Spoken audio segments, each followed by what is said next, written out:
Hidup TV mempersembahkan Oase Rohani Katolik yang dibawakan oleh para imam Keuskupan Agung Jakarta. Selamat menyaksikan.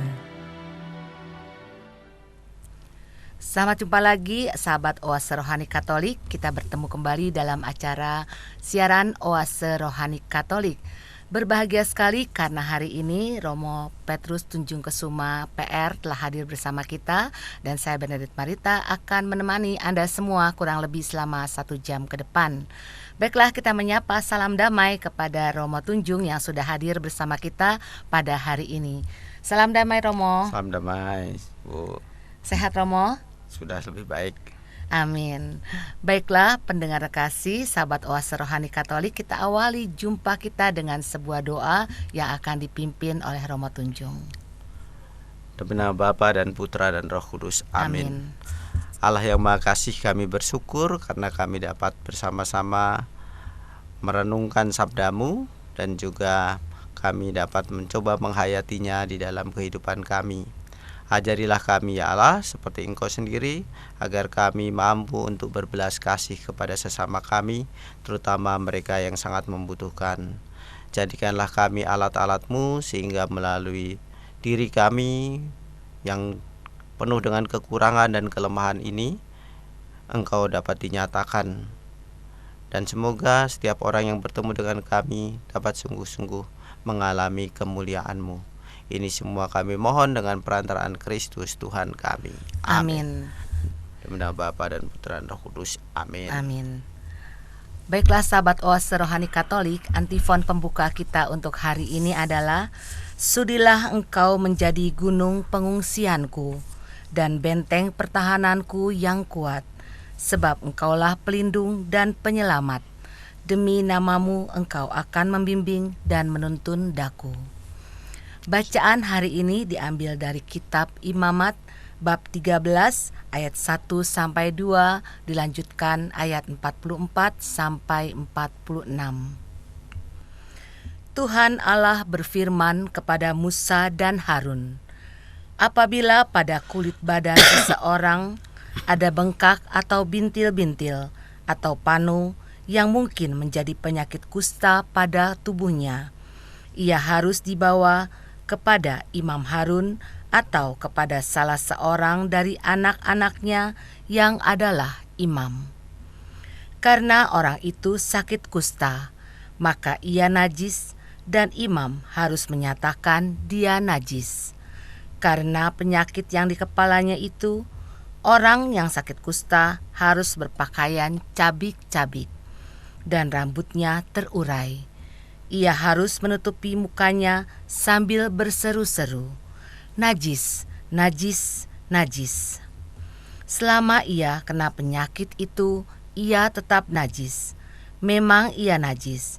Ia harus tinggal terasing di luar perkemahanlah tempat kediamannya. Demikianlah sabda Tuhan. Syukur kepada Allah. Baiklah sahabat Oase Rohani Katolik, kita tanggapi sabda Tuhan dengan Mazmur tanggapan. Tuhan penjaga dan benteng perkasa, dalam lindungannya aman sentosa. Tuhan penjaga dan benteng perkasa, dalam lindungannya aman sentosa. Berbahagialah orang yang pelanggarannya diampuni dan dosa-dosanya ditutupi. Berbahagialah manusia yang kesalahannya tidak diperhitungkan Tuhan dan tidak berjiwa penipu. Tuhan penjaga dan benteng perkasa, dalam lindungannya aman sentosa. Dosa-dosaku kuungkapkan kepadamu, dan kesalahanku tidak kusembunyikan. Aku berkata, aku akan menghadap Tuhan dan mengakui segala pelanggaranku. Maka engkau mengampuni kesalahanku. Tuhan penjaga dan benteng perkasa, dalam lindungannya aman sentosa. Bersukacitalah dalam Tuhan. Bersorak-sorailah, hai orang-orang benar. Bersoraklah gembira, hai orang-orang jujur. Tuhan penjaga dan benteng perkasa, dalam lindungannya aman sentosa. Bacaan dari surat pertama Rasul Paulus kepada jemaat di Korintus, bab 10 ayat 31 sampai bab 11 ayat 1. Saudara-saudara, jika engkau makan atau minum, atau jika engkau melakukan sesuatu yang lain, lakukanlah semuanya itu demi kemuliaan Allah. Janganlah kamu menimbulkan syak dalam hati orang, baik orang Yahudi atau orang Yunani maupun jemaat Allah. Sama seperti aku juga berusaha menyenangkan hati semua orang dalam segala hal, bukan untuk kepentinganku sendiri, tetapi untuk kepentingan orang banyak, supaya mereka beroleh selamat. Jadilah pengikutku sama seperti aku juga menjadi pengikut Kristus. Demikianlah sabda Tuhan. Syukur kepada Allah. Sahabat Oase Rohani Katolik, sekarang mari kita siapkan bacaan Injil yang akan dibacakan oleh Romo Tunjung menurut Markus bab 1 ayat 40 sampai 45. Haleluya. Haleluya. Seorang nabi besar telah muncul di tengah kita dan Allah melawat umatnya. Haleluya, haleluya. Tuhan sertamu Dan sertamu juga. Inilah Injil Yesus Kristus menurut Markus. Dimuliakanlah Tuhan. Sekali peristiwa, seorang yang sakit kusta datang kepada Yesus. Sambil berlutut di hadapan Yesus, ia memohon bantuannya. Katanya, "Kalau engkau mau, engkau dapat mentahirkan aku." Maka tergeraklah hati Yesus oleh belas kasihan. Lalu ia mengulurkan tangannya, menjamah orang itu dan berkata kepadanya, "Aku mau, jadilah engkau tahir." Seketika itu juga lenyaplah penyakit orang itu, dan ia menjadi tahir. Segera Yesus menyuruh orang itu pergi dengan peringatan keras. "Ingatlah, janganlah engkau memberitahukan hal ini kepada siapapun, tetapi pergilah, perlihatkanlah dirimu kepada imam, dan persembahkanlah untuk pentahiranmu persembahan yang diperintahkan oleh Musa sebagai bukti bagi mereka." Tetapi orang itu pergi memberitakan peristiwa itu dan menyebarkannya kemana-mana, sehingga Yesus tidak dapat lagi terang-terangan masuk ke dalam kota. Yesus tinggal di luar kota, di tempat yang sepi. Namun orang terus juga datang kepadanya dari segala penjuru. Demikianlah Injil Tuhan. Terpujilah Kristus. Sahabat Oase Rohani Katolik yang terkasih, setelah kita mendengarkan bacaan-bacaan pada hari ini, kita akan membahasnya melalui Romo Tunjung. Romo Tunjung, apa yang menjadi kabar sukacita kita pada hari ini? Dari bacaan pertama itu kita melihat, ya, saya kira harus dilihat dalam konteksnya, yaitu tentang orang yang sakit kusta. Dan orang yang sakit kusta itu, ya, kemudian rupanya pada masa itu dipisahkan dari orang-orang yang sehat. Ya, tentu saja ada pertimbangan-pertimbangan tertentu, mungkin itu pertimbangan kesehatan atau pertimbangan sosial dan sebagainya. Dan imam itu bertugas untuk menentukan, memastikan, ya, apakah orang itu sakit, dan kemudian dia menjadi terpisah dengan orang-orang yang lain yang sehat itu. Itu dari bacaan pertama, ya. Sedangkan dari bacaan kedua, boleh saya masuk? Boleh, Romo. Ya. Bacaan kedua itu justru mengingatkan kita akan satu hal yang penting, yaitu bahwa kita itu hendaknya menjadi pemersatu, tidak menjadi syak dalam hati, baik orang Yahudi maupun orang Yunani maupun jemaat Allah, ya. Tetapi berusaha merangkul semua orang seperti itu, ya, berusaha menyenangkan hati semua orang dalam segala hal. Ya. Seperti Santo Paulus sendiri juga berusaha untuk menyenangkan hati semua orang untuk segala dalam segala hal, ya, untuk semua orang, ya, untuk kepentingan orang banyak, supaya mereka, tujuannya adalah supaya mereka itu memperoleh keselamatan, seperti itu, Bu. Ya. Romo, kenapa orang penyakit kusta itu harus diasingkan pada waktu zaman dulu ya? Saya kira ya mungkin pertimbangan sosial juga, Bu, ya, ya, terkait dengan apakah itu bisa menular dan sebagainya, ya, dan pemahaman-pemahaman yang mungkin ada pada masa itu, ya. Sehingga karena kita kan tahu tentu saja kalau dulu, ya, pengobatan tuh nggak seperti sekarang, ya kan. Loh, sekarang ini kan sudah ditemukan alat untuk mengobatinya, ya, dan kemudian bisa dengan mudah diselesaikan sehingga tidak perlu terjadi pemisahan seperti itu. Tetapi kalau zaman dulu dengan keterbatasan ilmu kedokteran, saya kira mungkin dipikirkan seperti itu. Ya. Nah, karena itu dipisahkan, itu saja maksudnya seperti itu. Dan mungkin supaya kuat, ya, maka diberi juga aspek rohani di situ, dikatakan dia najis, ya kan, seperti itu. Ya, seperti itu. Nah, di sini sebenarnya, ya, dan imam bertugas untuk menentukan hal seperti itu, ya, memastikan. Orang itu harus menyebut najis gitu, ya, Romo, kalau ada orang datang atau orang sepanjang saat dia menyebut tentang najis supaya itu. orang lain mengetahui juga, ya, mengenai kondisinya dia seperti itu. Ya, seperti itu. Sebenarnya ya kasihan juga secara manusiawi, Bu, ya. Kita bisa melihat itu. Ya, tapi kalau kita tidak bisa melihat mereka dalam pemahaman kita sekarang ini, tentu saja pada masa saat itu ya mungkin itu dianggap sebagai sesuatu yang wajar, yang biasa, seperti itu. Nah, justru disinilah pewahyuan Allah nanti akan tampak ketika kita bicara mengenai bagaimana Yesus memperlakukan orang-orang yang sakit kusta itu juga, ya kan. Dan itu ditampakkan dengan kehadiran Yesus Kristus sendiri. Ya. Apa konteks maknanya, ya, Romo, ya, bacaan pertama ini bagi kita semua saat ini? Bagi kita, menurut saya, kalau saya berpendapat, ya, kita perlu memahami situasi pada saat itu. Ya, jadi kita perlu memahami situasi pada saat itu, situasi yang berbeda dengan kita. Ya, kita tidak bisa mudah saja menilai dari sudut pandang kita saat ini, ya. Mungkin kita bisa memahami ini untuk kepentingan orang banyak juga, supaya kalau menular kemana-mana kan susah, ya, sulit pada saat itu, ya.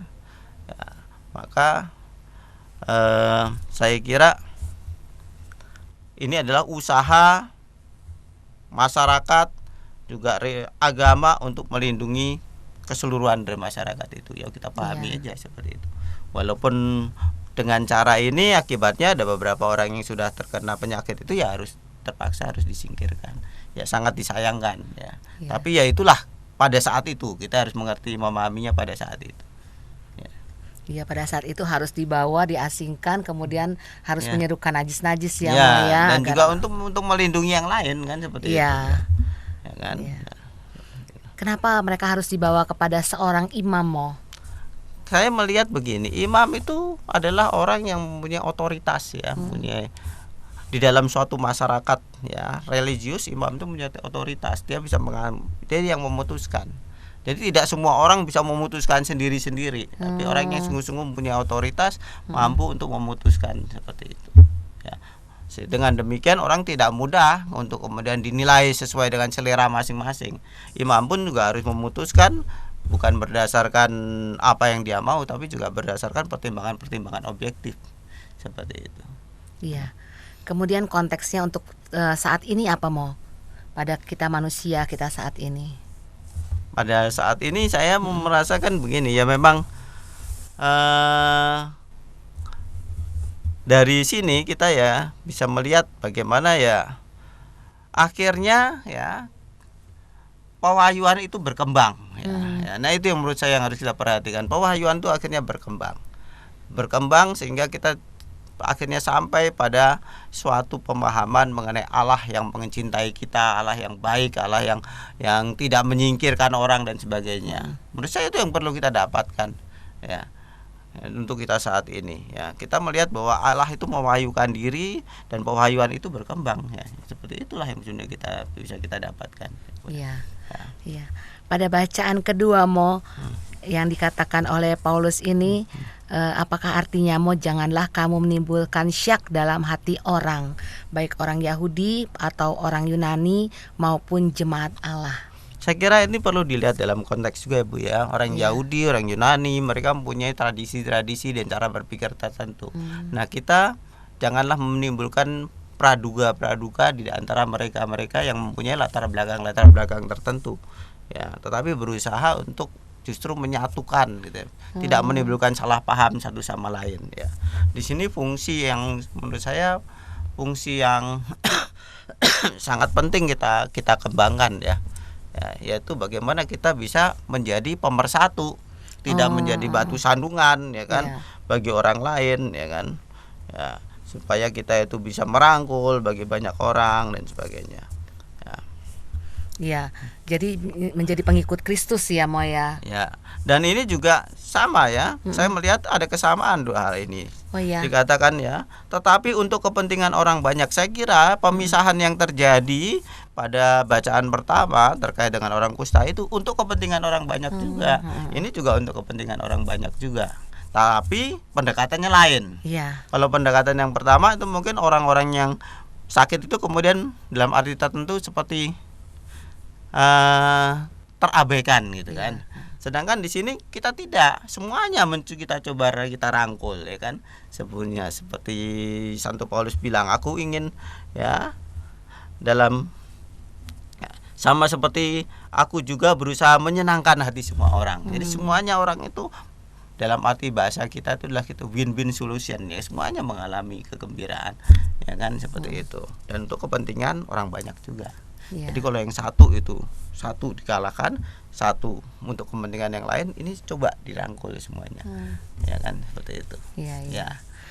Kemudian apa hubungannya dengan Bhinneka Tunggal Ika Mo? Saat ini kan tahun Bhinneka Tunggal Ika ini. Ya. Saya kira begini. Justru sekarang bagaimana kita berusaha untuk merangkul semuanya itu. Ya, yang berbeda-beda, yang punya latar belakang tersendiri ya.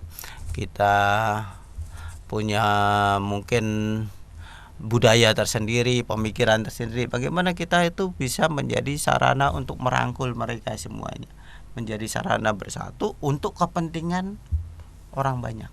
Jadi tidak memikirkan kepentingan kelompokku, kepentingan golonganku, ya apa, ideologiku, tapi untuk kepentingan orang banyak semuanya. Nah, itu yang kerap kali terlupakan. Kita sibuk dengan kelompok kita sendiri, suku kita sendiri, agama kita sendiri, tapi lupa bahwa kita itu dipanggil untuk mengajak supaya bagaimana kepentingan orang banyak itu bisa semakin lama terpenuhi. Iya. Ya kan? Bagaimana akhirnya kebaikan bersama itu bisa diwujudkan, ya kan? Itu kan. Itu sebenarnya yang harus kita usahakan. Ya, jadi jangan ada sampai yang disingkirin seperti yang bacaan pertama. Ya kan, ada yang disingkirin demi orang banyak. Enggak, tapi bagaimana semuanya itu bisa kita rangkul gitu loh, Bu. Ya kan? Nah, itu sebenarnya sebuah tantangan yang enggak mudah. Nah, ini cara berpikir Kristiani adalah seperti itu. Ya, berusaha untuk merangkul semuanya sehingga semuanya tidak ada yang tersingkirkan. Semuanya bisa mengalami kegembiraan, bisa mengalami didengarkan, diperhatikan dan dilayani dengan sebaik mungkin. Tidak ada kelompok yang terabaikan. Iya. Ya, seperti itu. Iya. Kemudian Mo, apa hubungannya dengan Mazmur kita pada hari ini, Mo? Tuhan penjaga dan benteng perkasa, dalam lindungannya aman sentosa. Ya. Kalau kita melihat ya bahwa Tuhan itu menjaga dan melindungi kita ya, itu artinya Tuhan itu juga tidak mengabaikan ya, orang-orang tertentu. Dia akan menjaga kita secara keseluruhan ya. Bahkan orang berdosa pun dikasih kesempatan sama Tuhan seperti itu. Maka menurut saya kaitannya adalah bahwa kita itu diingatkan kembali ya, bahwa kalau kita berpegangan kepada Tuhan ya, kemudian yang paling penting adalah bagaimana Tuhan itu sendiri berusaha menjaga seluruh dari seluruh manusia mengusahakan yang terbaik bagi manusia. Seperti itu. Tidak ada yang kemudian disingkirkan. Tidak bisa juga kita atas nama Tuhan menyingkirkan orang-orang tertentu. Ya kan, seperti itu. Tapi berusaha merangkul semuanya itu. Ya. Seperti itu. Iya. Berbahagialah orang yang pelanggarannya diampuni dan dosa-dosanya ditutupi. Itu maksudnya apa, Mo? Maksudnya ya bahkan orang-orang berdosa pun dikasih kesempatan sama dia. Ya kan, Tuhan tidak kemudian menyingkirkan orang-orang berdosa itu. Dia diberi kesempatan untuk berubah, untuk bertobat, untuk memperbaiki hidupnya. Ya kan, seperti itu kan. Nah, dan ini menunjukkan bagaimana Tuhan itu sebenarnya menginginkan ya keselamatan bagi semua orang sebenarnya kan, siapapun dia, ya kan. Nah, itu sebenarnya ya yang perlu kita perhatikan. Maka kalau kita menyadari seperti itu dalam hidup kita pun juga bagaimana kita bisa merangkul semua orang sehingga ya mengalami kegembiraan. Ya, seperti saya katakan tadi, sungguh-sungguh menyadari bahwa dia dicintai oleh Tuhan, siapapun dia. Iya. Di sini tertulis, dosa-dosaku kuungkapkan kepadamu dan kesalahanku tidak kusembunyikan. Berarti orang itu mau mengakui dosanya ya Romo ya. Ya, asal orang itu mau sungguh-sungguh mengakui kelemahannya, mau menyadari bahwa dia itu berdosa, mau memperbaiki hidupnya, belas kasih Allah terbuka, sangat terbuka. Pada orang-orang seperti itu, ya kan? Dia tidak menyembunyikan, tidak menutupi dosanya, ya, tetapi mau membuka sedemikian rupa hatinya sehingga belas kasih Allah yang sebenarnya ditumpahkan kepada semua orang sungguh-sungguh bisa dialami oleh dia. Seperti itu. Akhirnya bersukacitalah dalam Tuhan ya. Kalau orang yang mengalami pengampunan Tuhan, sungguh-sungguh merasa diterima oleh Tuhan, ya dia akan mengalami sukacita dan damai, ya kan, seperti itu. Ya, Mo. Kemudian Romo, jadi kesimpulannya apa, Mo, mengenai bacaan pertama dan bacaan kedua hari ini untuk dibagikan kepada pendengar yang terkasih? Pada bacaan pertama itu kita masih lihat cara berpikir yang pada awal yaitu demi kepentingan bersama, ya. Ada kelompok yang memang harus mengalami semacam disingkirkan, dipisah, terpaksa harus terpisah karena mungkin penyakit dan sebagainya, mungkin juga karena dosa dan sebagainya, ya kan. Tapi pada bacaan kedua sudah kemudian mulai pendekatannya lain. Sekarang bagaimana untuk kepentingan bersama, ya, semuanya itu dirangkul, semuanya itu diajak, semuanya itu disatukan, tidak ada yang disingkirkan, semuanya itu kemudian mengalami sungguh-sungguh bahwa Tuhan itu mencintai mereka, bahwa Tuhan itu melindungi mereka, bahwa setiap orang itu hendaknya sampai pada suatu kesadaran bahwa itu dia dicintai, dilindungi oleh Tuhan, dibimbing oleh Tuhan, diberi kesempatan untuk memulai sesuatu yang baru dalam hidupnya dan sebagainya. Itulah yang bisa kita ambil. Ya. Baik, Romo, terima kasih. Sahabat Oase Rohani Katolik, demikian usailah sudah di bagian pertama pembahasan kita hari ini dari bacaan pertama yaitu kitab Imamat bab 13 ayat 1 sampai 2, dilanjutkan ayat 44 sampai 46, dan baca surat pertama Rasul Paulus kepada jemaat di Korintus bab 10 ayat 31 sampai bab 11 ayat 1. Marilah kita resapkan dalam hati sanubari kita apa yang sudah disampaikan oleh Romo Tunjung untuk kita semua, dan kami akan kembali setelah jeda berikut ini. Hidup TV mempersembahkan Oase Rohani Katolik yang dibawakan oleh para imam Keuskupan Agung Jakarta. Selamat menyaksikan. Sahabat Oase Rohani Katolik yang terkasih, kembali Anda menyimak siaran Oase Rohani Katolik. Dan hari ini Anda ditemani oleh Romo Diosesan Petrus Tunjung Kesuma pada hari Minggu biasa ke-6. Saya Bernadette Marita akan menemani Romo Tunjung dan Anda semua sampai di penghujung acara nanti.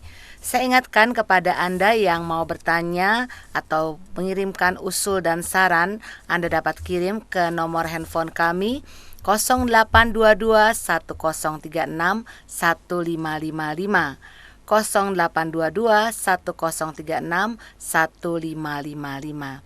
Baiklah sahabat Oase Rohani Katolik yang terkasih, kembali kita bersama Romo Tunjung untuk menyimak bagian kedua ini. Romo, di bagian kedua ini kabar sukacita apa yang ingin disampaikan kepada pendengar yang terkasih? Kabar sukacita yang ditunjukkan pada hari ini adalah bagaimana Tuhan itu berbelas kasih kepada manusia.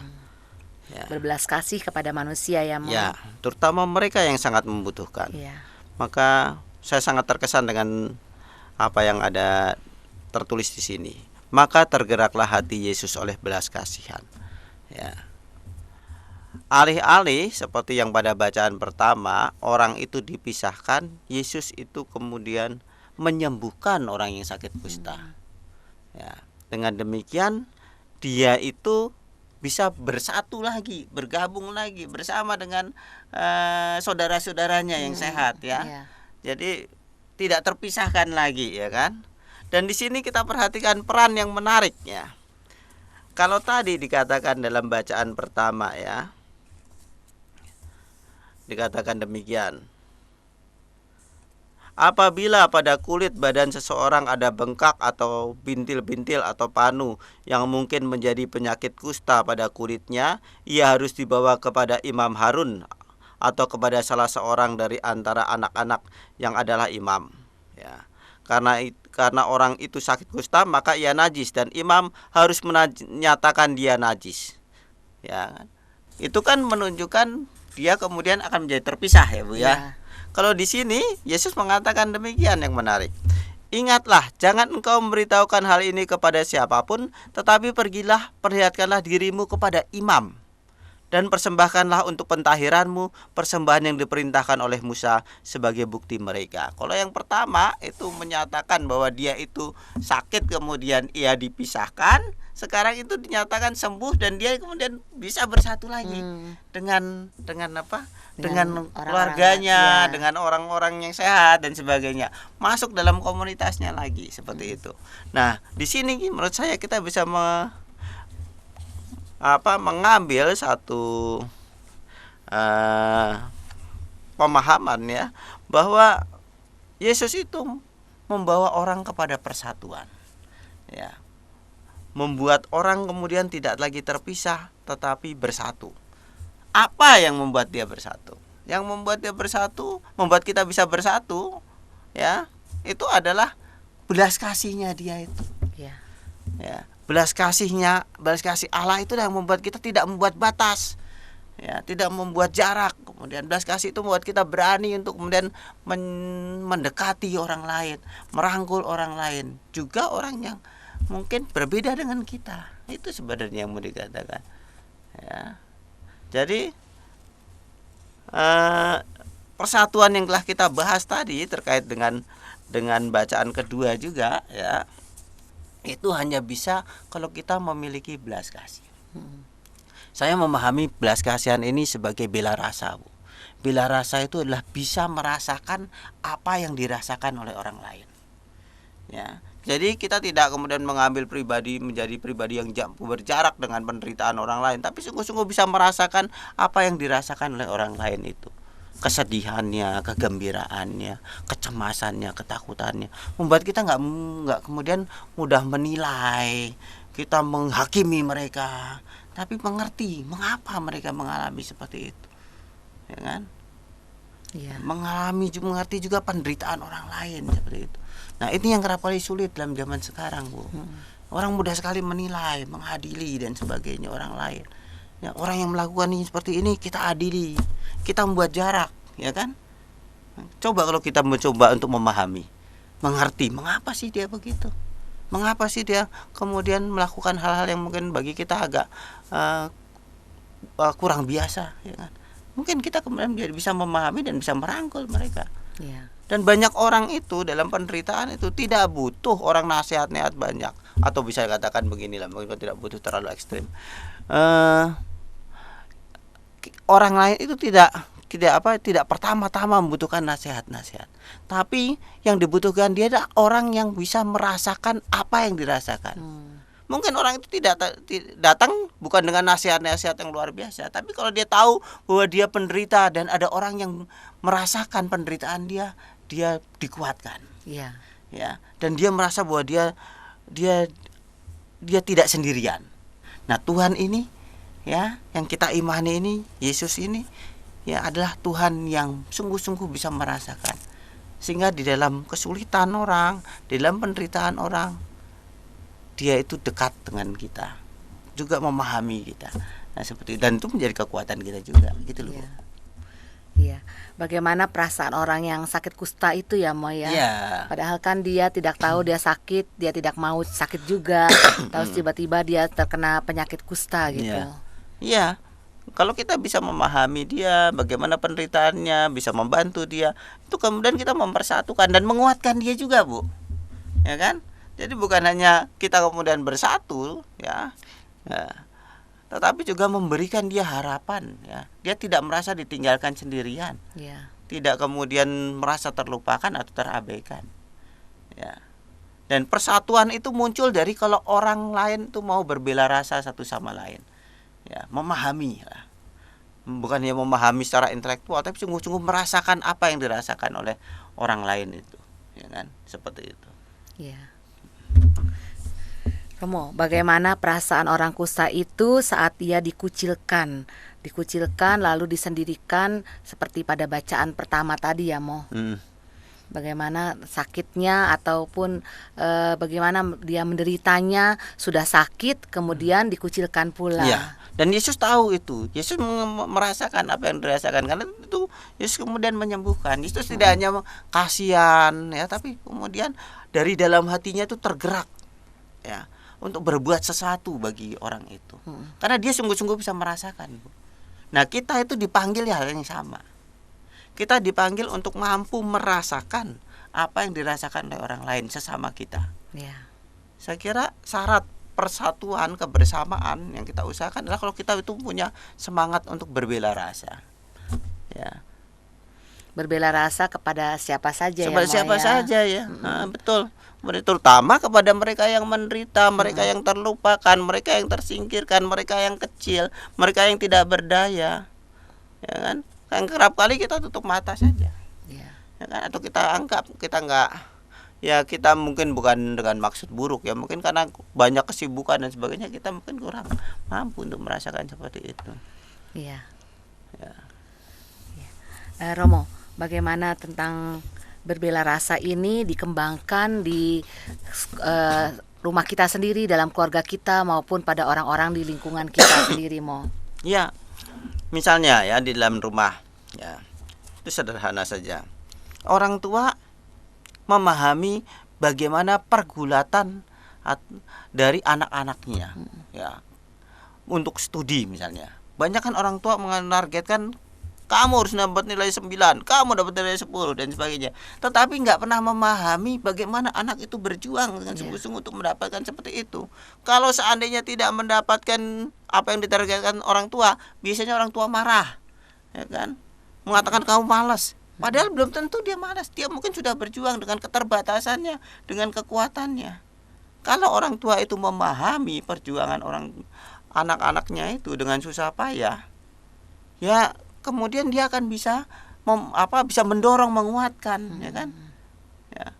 Dan anak itu juga akan mendapat semacam peneguhan sehingga mau berjuang juga dengan lebih dengan gembira ya, Bu ya. Iya. Bukan dengan terpaksa, gitu loh. Nah, menurut saya perlu juga suami istri juga begitu. Suami mungkin menilai istri di rumah enak-enak saja. Nggak kerja kok. Ternyata istri juga kerja keras di sana. Ya kan, kerap kali mungkin suami bisa marah sama istri, kamu di rumah aja saya kan kerja, ya kan. Tidak memahami bahwa di rumah pun dia juga berusaha dengan susah payah mendidik anaknya, merawat rumahnya dan sebagainya. Juga kerap kali istri ya menilai suami, ya kok nggak memahami saya, nggak ngerti saya, nggak tahu pergulatannya dia di kantor setengah mati, ya kan, berjuang dengan susah payah, bekerja, punya masalah-masalah di kantor. Nah, kalau kita saling memahami satu sama lain, bisa merasakan semuanya, maka disitulah persatuan yang sejati akan terjadi, ya kan? Anak bisa juga ngerti, misalnya bapaknya udah cari duit dengan susah payah, ya, untuk dirinya, dan dia kemudian bisa kemudian berusaha dengan sebaik mungkin kan, Iya, betul. ya kan, seperti itu. Tidak hanya mengatakan oh ya saya butuh ini itu dan sebagainya, tidak hanya menuntut saja, tapi juga mau kemudian dia memberikan yang terbaik, karena saya tahu ayah saya itu telah berjuang dengan susah payah untuk mendapatkan uang bagi saya, seperti itu. Jadi turut saling merasakan apa yang dialami oleh orang-orang di sekitar kita itu penting, dan menurut saya itulah pengikat dari kebersamaan itu, kebersatuan itu, ya, dimana akhirnya kepentingan semuanya dapat terwujud, ya. Juga di dalam lingkungan misalnya, ya, misalnya di paroki-paroki, ya, apakah kita juga memperhatikan misalnya banyak orang-orang lansia yang terlupakan, ya kan, yang mungkin karena kesibukan dari anak-anaknya kurang mendapat perhatian, ya kan, Iya. seperti itu. Pernah nggak kita turut merasakan situasi seperti itu, ya kan, yang sedang sakit, ya, kenapa kali kan kita kurang sekali memberi perhatian kepada orang-orang seperti itu, menengok, ya kan. Mungkin di dalam lingkungan bisa membuat semacam kelompok yang secara khusus bisa memberi perhatian pada orang-orang yang sakit, orang-orang tua yang sakit dan sebagainya, untuk menghibur, ya. Nah, seperti itu, Bu. Itu adalah bentuk dari bela rasa sesungguhnya, dan itulah yang mempersatukan menurut saya, ya. Mempersatukan, dan ikatan dari, kalau orang berbela rasa itu ikatannya akan menjadi kuat satu sama lain. Bukannya bersatu karena terpaksa, bukan bersatu hanya karena ada sekedar ide, tapi karena kita bisa saling memahami satu sama lain, saling mengerti satu sama lain, seperti itu. Iya. Kemudian mau kalau di masyarakat yang luas mau bagaimana wujud persatuan itu kita wujudkan kepada teman-teman kita semuanya. Saya kira dalam situasi saat ini bela rasa itu sangat penting, gitu kan, ya. Bagaimana kita memahami, ya, kelompok-kelompok lain yang ada di sekitar kita. Juga mungkin orang-orang lain yang maaf ya berbeda iman dengan kita. Kalau kita mau saling memahami satu sama lain, situasinya kita akan bisa kemudian bisa mengerti, bisa bersatu sungguh-sungguh, ya kan.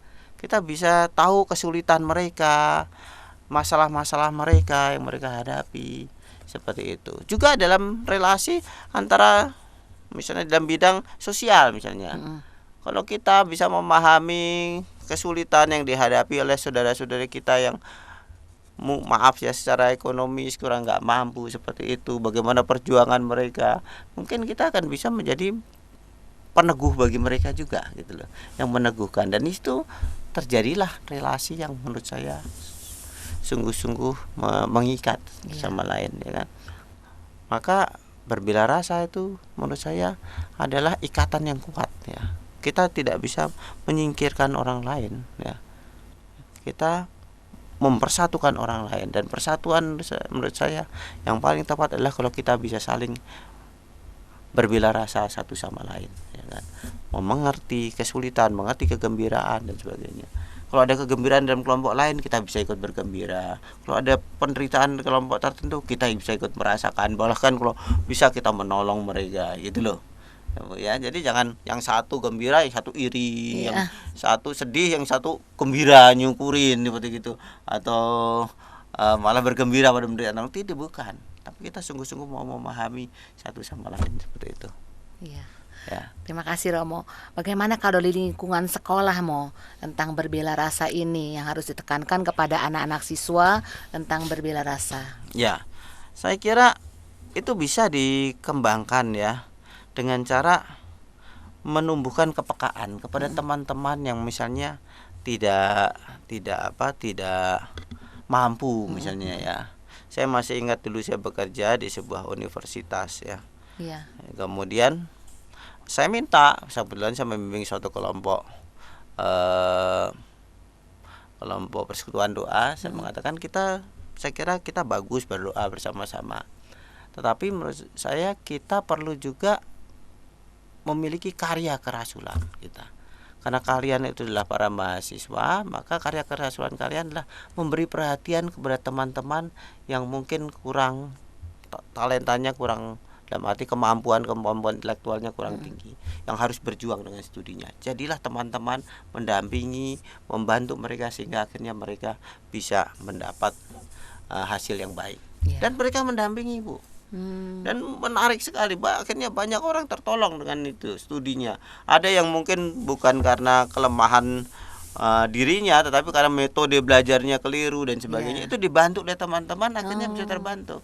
Nah, inilah satu bentuk ya, dia memahami kesulitan-kesulitan dari teman-temannya, tidak tutup mata, tidak membiarkan, tidak kemudian seolah nggak peduli, tapi turut merasakan perjuangan teman-temannya, menjadi sahabat bagi teman-temannya itu, dan akhirnya membantu.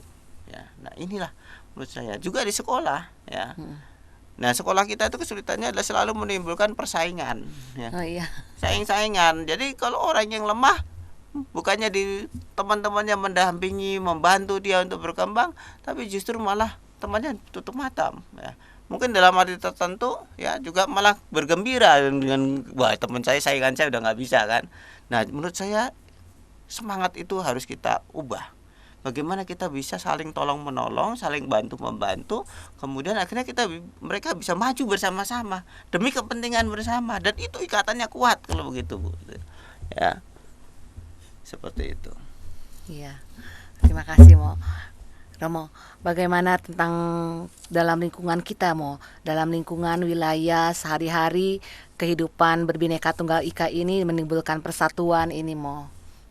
Menurut saya ya seperti tadi saya katakan, persatuan itu bisa didasarkan pada semangat berbela rasa. Misal dalam lingkungan ya, apakah kita ya orang-orang Katolik ini juga peka terhadap tetangga-tetangganya yang mungkin berkekurangan, yang membutuhkan ya, yang mungkin juga mengalami mungkin bukan hanya masalah ekonomi ya, Bu ya, juga misalnya masalah keluarga.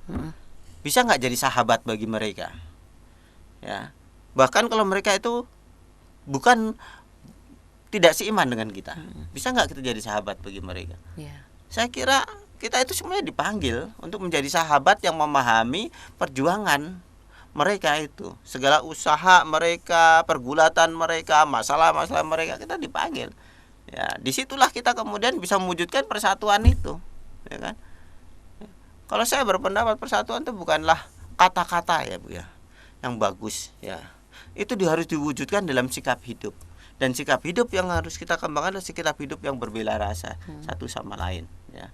Terutama dimulai dari orang-orang Katolik itu sendiri, berbela rasa dengan tetangga-tetangga yang ada di sekitarnya, siapapun dia, memahami masalah-masalah dia, kalau dimungkinkan menjadi sahabat, mendampingi. Kalau misalnya ada yang meninggal ya kan, terus kemudian bisa menghibur, meneguhkan, walaupun mereka itu mungkin lain beriman lain dari kita mau menjadi sahabat bagi mereka. Nah, disitulah kemudian bisa nyata sekali kita mengikat kan, seperti itu ya. Orang akan sangat diteguhkan, dikuatkan kalau dalam situasi yang berat seperti itu ada orang yang mau datang ya kan, mau datang, mau menguatkan mereka, meneguhkan mereka, membantu mereka dalam situasi seperti itu. Nah, itulah, Bu ya. Jadi persatuan itu mulailah dari kita yang mempunyai semangat bela rasa terhadap orang-orang yang ada di sekitar kita. Nanti pasti akan tumbuh semuanya itu. Dan disitulah menurut saya persatuan yang sesungguhnya dapat terwujud, di mana kita itu merasa sungguh-sungguh kehadiran kamu, kehadiran orang lain itu berarti bagi saya. Dan saya juga bisa memberikan diri saya kepada orang lain, terutama yang membutuhkan. Itu. Begitu, Bu. Iya, Mo, terima kasih. Mo, tadi kan orang yang sakit kusta itu ya, Mo ya. Bagaimana kita berusaha menerima orang yang sakit kusta itu. Kalau zaman sekarang mungkin bukan kusta, penyakit AIDS gitu, Mo ya. Penyakit AIDS itu bagaimana mereka tidak diasingkan menjadi orang yang terkucil, tetapi kita merangkulnya bersama-sama, Mo. Ya. Ya, menurut saya seperti tadi saya katakan, kita memahami kesulitan mereka, kalau kita mampu kita mendampingi ya, kita meneguhkan mereka sehingga akhirnya mereka juga tidak merasa tersingkir dari masyarakat, tetapi menjadi bagian dari masyarakat. Iya. Nah, seperti itu. Mereka pasti masih bisa menyumbangkan apa yang mereka miliki, ya kan, demi kebaikan masyarakat bersama. Ya, seperti itu. Iya. Jadi kita harus menimbulkan tekad juga di dalam diri kita ya, Mo Ya, ya. seperti itu. Untuk itu kita membutuhkan keberanian juga, Bu ya. Iya. Karena berbela rasa itu artinya saya keluar dari diri saya sendiri, dari Betul. rasa nyamannya sendiri. Ya kan? Iya, Saya iya. dari rasa nyaman saya, keluar dari rasa takut saya, seperti itu. Untuk bertemu dengan orang lain yang mungkin berbeda, ya. Ya, yang mungkin dalam kondisi yang tidak mudah juga gitu loh ya. Nah, disitulah kita menurut saya perlu mengusahakan, ya kan. Maka menurut saya kita perlu mohon rahmat Tuhan lah, ya, supaya kita memiliki, ya, seperti Yesus, keberanian itu untuk berbelas kasihan kepada orang lain, ya, untuk berbela rasa dengan orang lain, untuk mampu merasakan apa yang dirasakan oleh orang lain dan menjadi sahabat bagi semua orang, seperti Iya. itu yang perlu kita mohonkan pada Tuhan. Tapi ya selain itu juga kita mau berusaha untuk itu, ya, mau berlatih gitu ya. Mungkin pertama-tama kita masih takut, masih khawatir, aduh bagaimana nih, jangan-jangan kita disalahpahami dan sebagainya. Tapi kalau kita terus-menerus dengan tulus hati mau menjadi sahabat bagi orang lain, mau turut merasakan apa yang dirasakan orang lain, akhirnya orang toh akan mengerti, ya, apa yang kita lakukan ini, ya. Iya. Ya, tidak punya maksud apa-apa selain bahwa saya mau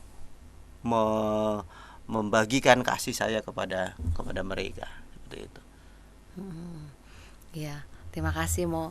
Kita harus mampu untuk berjuang ya Mo ya, melawan rasa takut kita, rasa ya takut ketularan gitu ya Mo ya. Ya sebenarnya bukan hanya sakit-sakit yang menular saja, Bu, Iya. ya. Tapi juga kita kerap kali dengan orang-orang tertentu, kelompok tertentu, kita juga takut dulu kan, Iya. merasa nggak nyaman dulu kan, merasa nggak aman dulu. Kalau kita nggak berani, terus bagaimana? Ya sudah, akhirnya ada batas terus. Kita harus mampu melewati semua batas-batas itu, berani untuk mengenal mereka, berani untuk memahami mereka, berani untuk mencintai mereka juga. Nah itu, menurut saya harus punya keberanian untuk seperti itu, berani keluar dari diri kita sendiri. Ya, untuk berbela rasa dibutuhkan keberanian untuk keluar dari diri sendiri. Iya. Seperti itu. Berarti kita harus berani melawan keegoisan kita ya Mo ya. Melawan kekhawatiran terutama, Iya. itu lebih penting ya.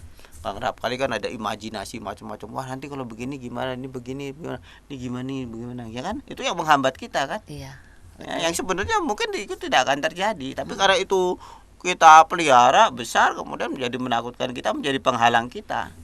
Maka ya kita harus berani untuk keluar itu. Kita mohon rahmat Tuhan untuk itu, supaya saya memiliki keberanian, saya mau keluar, saya mau melayani orang lain, saya mau mewartakan Kristus, saya mau menunjukkan cinta kasih kepada semua orang siapapun dia, supaya ya semua orang akhirnya merasakan seperti dalam bacaan dalam Mazmur Tanggapan, bahwa Tuhan melindungi, menjaga mereka, mengasihi mereka juga, ya. Iya.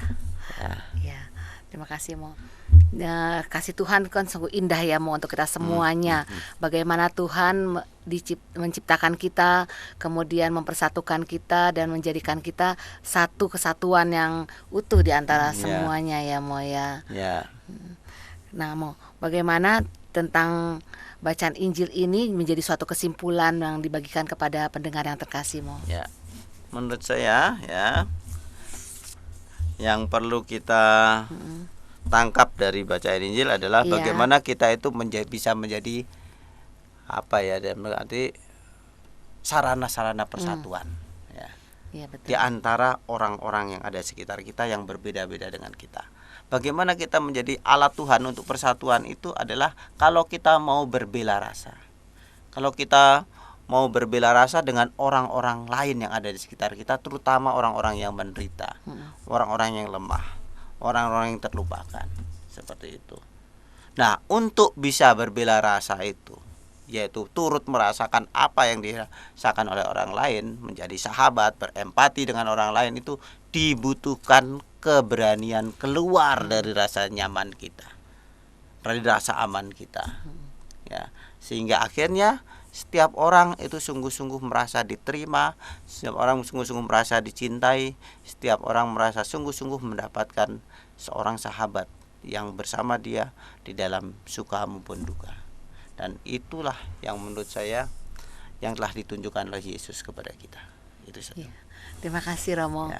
Baiklah para pendengar kasih Oase Rohani Katolik, setelah kita menyimak firman Tuhan dan juga menyimak permendungan yang dibawakan oleh Romo Tunjung untuk kita semua, kami mengharapkan kita semua bisa menunjukkan rasa bersatu, menunjukkan rasa empati kepada orang-orang di sekitar kita.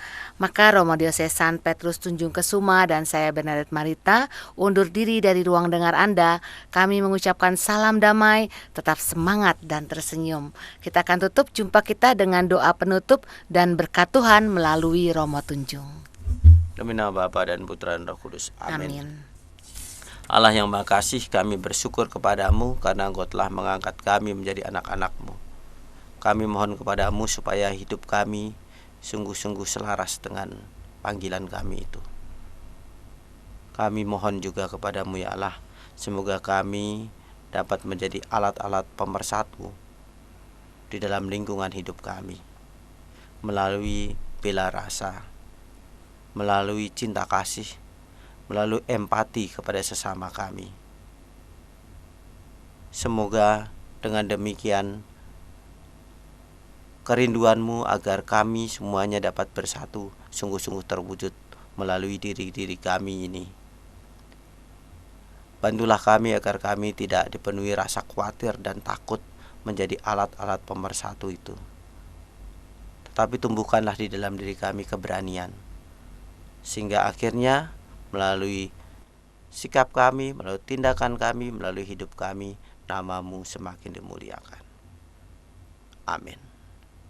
Tuhan sertamu Dan sertamu juga. Semoga kita semua diberkati oleh Allah yang Maha Kuasa, Bapa, Putra, dan Roh Kudus. Amin.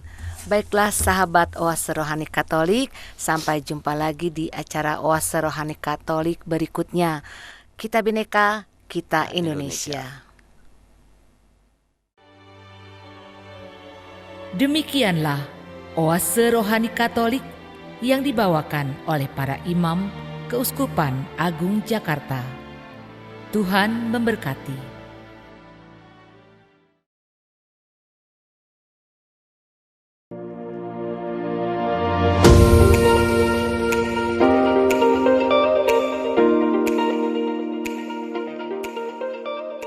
Saudari-saudaraku, umat Katolik Keuskupan Agung Jakarta yang terkasih, kita semua tahu dan mengalami bahwa kita, masyarakat kita, bangsa kita, bahkan seluruh dunia sedang berada dalam keadaan prihatin, bahkan cemas, karena tersebarnya wabah virus corona COVID-19 dengan segala akibatnya di dalam berbagai bidang kehidupan. Meskipun demikian, saya mengajak saudari-saudara sekalian untuk tidak panik, untuk tidak cemas berlebihan, seperti anjuran para pemimpin bangsa kita. Kita berharap dan yakin semuanya akan menjadi baik kembali. Kita berterima kasih kepada para pemimpin bangsa kita yang pasti akan terus berusaha sekuat tenaga untuk menghentikan tersebarnya virus corona ini dan mengatasi akibat-akibatnya. Kita berterima kasih kepada para tenaga kesehatan yang dengan tulus mengambil risiko membantu para penderita untuk penyembuhan mereka. Kita berterima kasih kepada para profesional dalam berbagai bidang ilmu yang terus berusaha mengatasi masalah yang ditimbulkan oleh virus corona ini. Bagi kita, ini semua adalah tantangan kemanusiaan dan sekaligus tantangan iman. Kita doakan saudari-saudara kita yang menjadi korban dari virus ini. Semoga yang meninggal diterima dalam kemuliaan abadi, yang sakit disembuhkan. Mari kita doakan pula para pemimpin bangsa, tenaga kesehatan, dan semua yang dalam satu dan lain cara terlibat dalam memulihkan keadaan. Semoga Tuhan menganugerahkan kepada mereka semua yang perlu untuk menjalankan tanggung jawab mereka. Semoga keadaan ini mendorong kita semua untuk semakin dan terus bertumbuh dalam iman, persaudaraan, dan bela rasa. Keuskupan Agung Jakarta akan segera memberikan pedoman praktis, khususnya di dalam rangka peribadatan. Semoga Allah yang Maha Kasih menjaga dan melindungi kita semua.